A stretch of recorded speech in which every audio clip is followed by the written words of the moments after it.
Bonjour et bienvenue dans mon atelier. Aujourd'hui, je vais commencer une série de petites vidéos sur des thèmes qui m'ont été demandés par les ateliers de Limoges notamment. Nous allons ainsi parler des arbres, comment les traiter, les dessiner, les mettre en couleur. Mais nous allons aussi aborder des thèmes plus vastes comme par exemple les nuages ou les ciels en général. Nous parlerons de l'eau stagnante comme les lacs, de l'eau courante comme les rivières ou de l'eau agitée comme la mer. On y va ? Je commencerai souvent mes vidéos par des généralités. Cela me permet d'exprimer plus simplement ma philosophie d'enseignement en même temps que la pratique et la technique pure. Nicolas Boileau a dit « Ce que l'on conçoit bien s'énonce clairement ». Et les mots pour le dire viennent aisément. Transposer au dessin, cela veut dire « Ce qui se comprend bien se dessine facilement ». Pour bien dessiner, il faut donc comprendre ce que l'on a sous les yeux et pour cela, il faut bien l'observer. Je dis souvent à mes élèves de ne pas se précipiter pour commencer un dessin, mais de prendre le temps, de se poser, de prendre 5 minutes pour l'observer, l'analyser, le décortiquer, le décomposer, voir comment il fonctionne, voir les points de repère qu'il pourrait y avoir ou les grands axes qui vont permettre de déterminer la structure générale de l'objet ou de ce que l'on veut dessiner. On va faire pareil avec les arbres. On va voir comment ils fonctionnent autour de 7 points. Grosso modo, un arbre est constitué de 3 éléments, je ne vous apprendrai rien. Il y a un tronc, des branches, ou une ramure, et des feuilles, un feuillage. Chacune de ces parties doit être examinée attentivement afin d'être ensuite retranscrite correctement dans le dessin. Nous allons aller du général au singulier. Et ça, c'est ce que je vous recommanderai toujours, d'aller du général au singulier, de l'ensemble au détail. Que ce soit dans votre observation ou dans votre démarrage du dessin. Ne commencez jamais par les détails, c'est la plus sûre façon de se tromper. Voilà, nous allons voir maintenant les 7 points de la structure d'un arbre. On va commencer par la forme. On pourrait parler aussi de silhouette. Si je vous dis peuplier, vous visualisez de suite une forme, n'est-ce pas ? Mais si je vous dis sapin, vous en imaginez de suite une autre. Il y a donc des formes caractéristiques à chaque variété d'arbre. C'est la première et la plus facile des choses à remarquer. En voici quelques-unes. Le chêne est plutôt rond.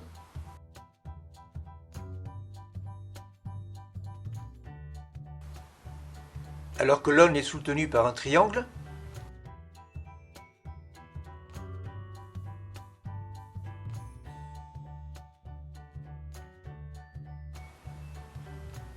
Et vous voyez que le bouleau est bâti sur un ovale.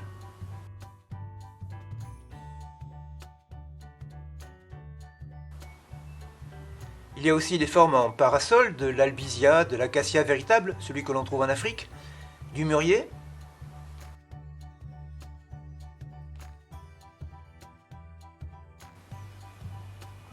Et le tilleul forme un cœur inversé, la pointe en haut. Le deuxième point est la dynamique. Elle est liée à la forme. La dynamique est soutenue par les branches. Elle va donner l'ossature de l'arbre. Entre un chêne qui va étendre des branches noueuses à l'horizontale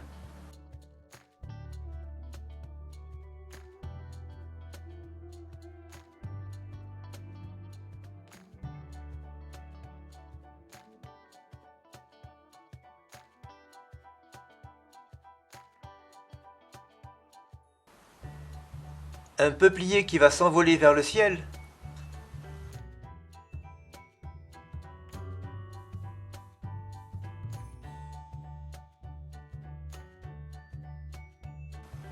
ou un saule pleureur qui va retomber mollement vers le sol, notre œil doit voir le rythme et la vigueur de la ramure.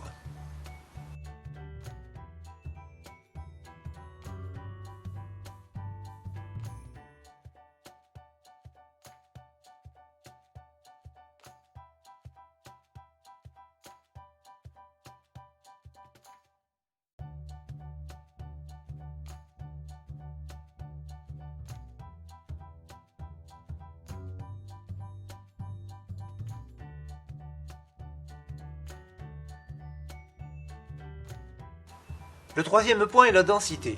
Là, nous commençons à nous intéresser au feuillage. Nous allons entrer dans le détail. Voit-on au travers du feuillage? Ou est-il si touffu que le regard ne le pénètre pas? Est-il d'une seule touffe?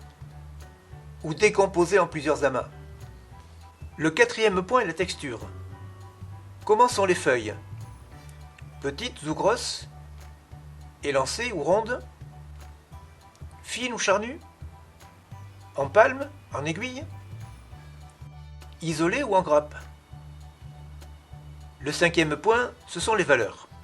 En dessin, le mot valeur désigne le degré d'une couleur entre le clair et le foncé.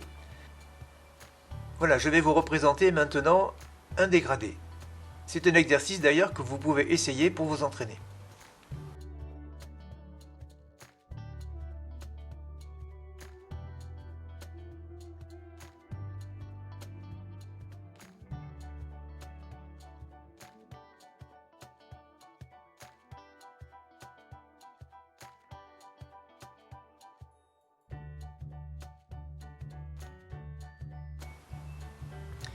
Notre feuillage est-il clair et lumineux comme un érable au printemps? Ou foncé comme un sapin? Ou un magnolia? Est-il uniforme dans sa coloration et sa valeur? Ou varié comme un liquide ambar en automne qui voit son feuillage évoluer par étages, du vert au jaune puis au rouge? Dernière caractéristique de l'arbre, c'est le tronc. On aurait pu commencer par là, mais on avait dit qu'on allait de l'ensemble vers le détail. Comment donc est ce tronc? Mince ou épais?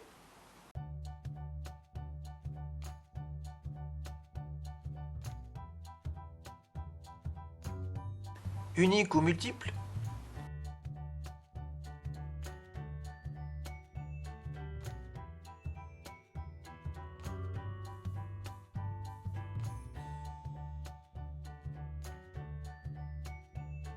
A-t-il une écorce lisse ou rugueuse?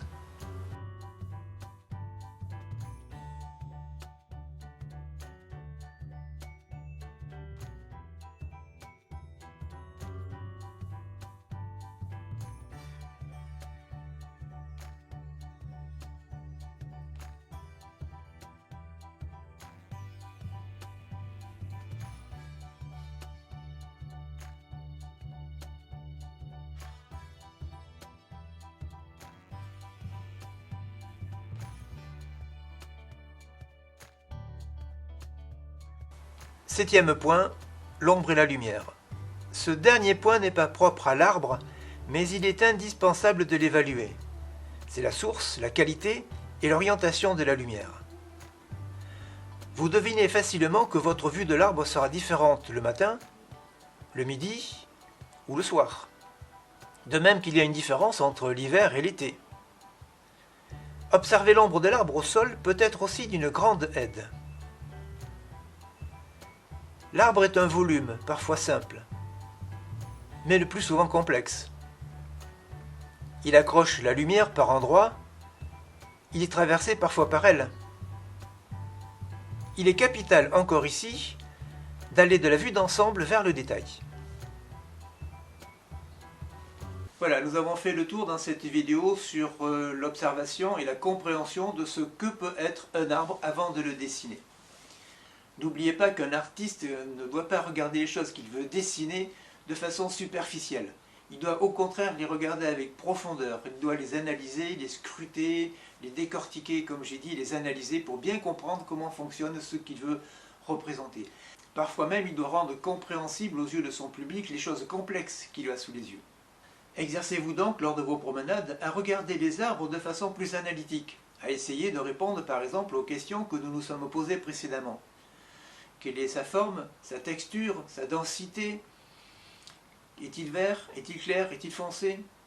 Faites-vous un stock d'images mentales. Elles vous seront utiles si vous aimez dessiner et peindre les arbres. J'espère que cette vidéo vous a plu. Je vous donne donc rendez-vous la semaine prochaine pour une mise en pratique de tout ce que nous venons de voir. En attendant, n'oubliez pas les pouces bleus, de vous abonner, de partager et de me soutenir sur Tipeee. A bientôt, ciao!